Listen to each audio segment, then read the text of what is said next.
A9 ನ್ಯೂಸ್ಗೆ ಸ್ವಾಗತ. ನಾನು ಅಮೀನ್ ಶೇಖ್.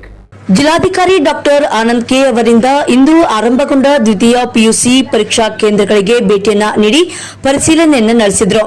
ಹೌದು, ಜಿಲ್ಲೆಯ 13 ತಾಲೂಕಿನ 64 ಪರೀಕ್ಷಾ ಕೇಂದ್ರಗಳಲ್ಲಿ ದ್ವಿತೀಯ ಪಿಯುಸಿ ಪರೀಕ್ಷೆ ಆರಂಭಗೊಂಡಿದ್ದು ಶನಿವಾರ ಅಂದರೆ ಇಂದು ಕನ್ನಡ ಮತ್ತು ಅರಬಿಕ್ ಪರೀಕ್ಷೆ ಜರುಗಿತು.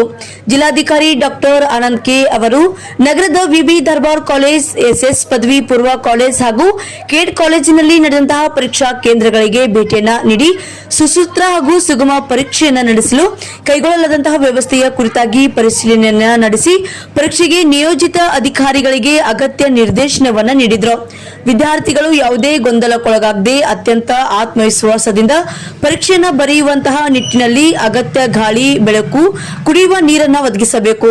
ಪರೀಕ್ಷೆಗಳನ್ನು ಅತ್ಯಂತ ಕಟ್ಟುನಿಟ್ಟಾಗಿ ನಿರ್ವಹಿಸಬೇಕು. ಪರೀಕ್ಷೆಗಳು ವಿದ್ಯಾರ್ಥಿಗಳ ಭವಿಷ್ಯವನ್ನು ರೂಪಿಸುವಂತಹ ನಿಟ್ಟಿನಲ್ಲಿ ಮಹತ್ವದ ಮೈಲುಗಳಾಗಿರುವುದರಿಂದ ಪರೀಕ್ಷಾ ಸಂದರ್ಭದಲ್ಲಿ ಯಾವುದೇ ಸಮಸ್ಯೆಗಳು ಬಾರದ ರೀತಿಯಲ್ಲಿ ಎಚ್ಚರಿಕೆಯನ್ನು ವಹಿಸಬೇಕು. ಯಾವುದೇ ದೂರಿಗೆ ಆಸ್ಪದವನ್ನ ನೀಡದೆ ಪರೀಕ್ಷಾ ನಿಯಮಗಳನ್ನು ಅನುಸರಿಸಿ ಪರೀಕ್ಷೆಗೆ ನಿಯೋಜಿತ ಅಧಿಕಾರಿ ಸಿಬ್ಬಂದಿ ತಮಗೆ ವಹಿಸಿದಂತಹ ಪರೀಕ್ಷಾ ಕಾರ್ಯಗಳನ್ನು ಅತ್ಯಂತ ಜವಾಬ್ದಾರಿಯಿಂದ ಹಾಗೂ ಅಚ್ಚುಕಟ್ಟಾಗಿ ನಿರ್ವಹಿಸಬೇಕು ಎಂದರು.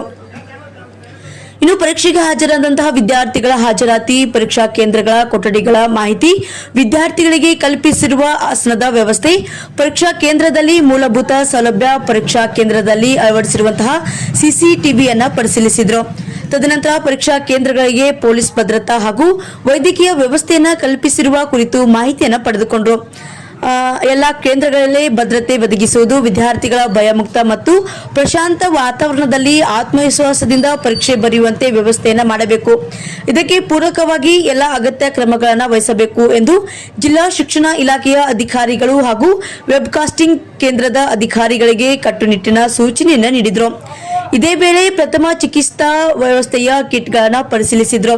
ಪರೀಕ್ಷಾ ಕೊಠಡಿಗಳಲ್ಲಿ ವಿದ್ಯಾರ್ಥಿಗಳಿಗೆ ಕಲ್ಪಿಸಿರುವ ಆಸನ ವ್ಯವಸ್ಥೆ, ಪರೀಕ್ಷಾ ಕೊಠಡಿ ಮೇಲ್ವಿಚಾರಕರ ನೇಮಕ, ಎಲ್ಲಾ ಪರೀಕ್ಷಾ ಕೇಂದ್ರಗಳಲ್ಲಿ ಅಗತ್ಯ ಮೂಲಭೂತ ಸೌಲಭ್ಯಗಳಾದಂತಹ ಕುಡಿಯುವ ನೀರು, ಶೌಚಾಲಯ ವ್ಯವಸ್ಥೆ, ವಿದ್ಯುತ್ ವ್ಯವಸ್ಥೆ, ಗಾಳಿ ಹಾಗೂ ಪ್ರಥಮ ಚಿಕಿತ್ಸಾ ವ್ಯವಸ್ಥೆಗಳು ಸೇರಿದಂತೆ ಎಲ್ಲ ಸೌಲಭ್ಯಗಳನ್ನು ಕಲ್ಪಿಸಬೇಕು.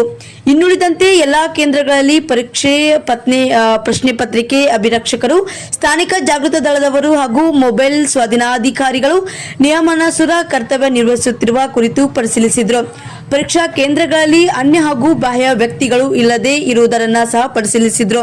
ಇದೇ ವೇಳೆ ಪರೀಕ್ಷಾ ಕೇಂದ್ರಗಳಲ್ಲಿ ಯಾವುದೇ ಅಹಿತಕರ ಸಮಸ್ಯೆಗಳು ಉಂಟಾಗದಂತೆ ಪರೀಕ್ಷೆಗಳನ್ನು ಕಟ್ಟುನಿಟ್ಟಾಗಿ ಶಿಸ್ತಿನಿಂದ ನಡೆಸುವುದು, ವಿದ್ಯಾರ್ಥಿಗಳನ್ನು ಕುಳಿತುಕೊಳ್ಳುವ ಆಸನಗಳ ಮಧ್ಯದಲ್ಲಿ ಹೆಚ್ಚಿನ ಅಂತರ ಕಾಯ್ದುಕೊಳ್ಳಬೇಕು ಎಂದು ಸೂಚಿಸಿದರು.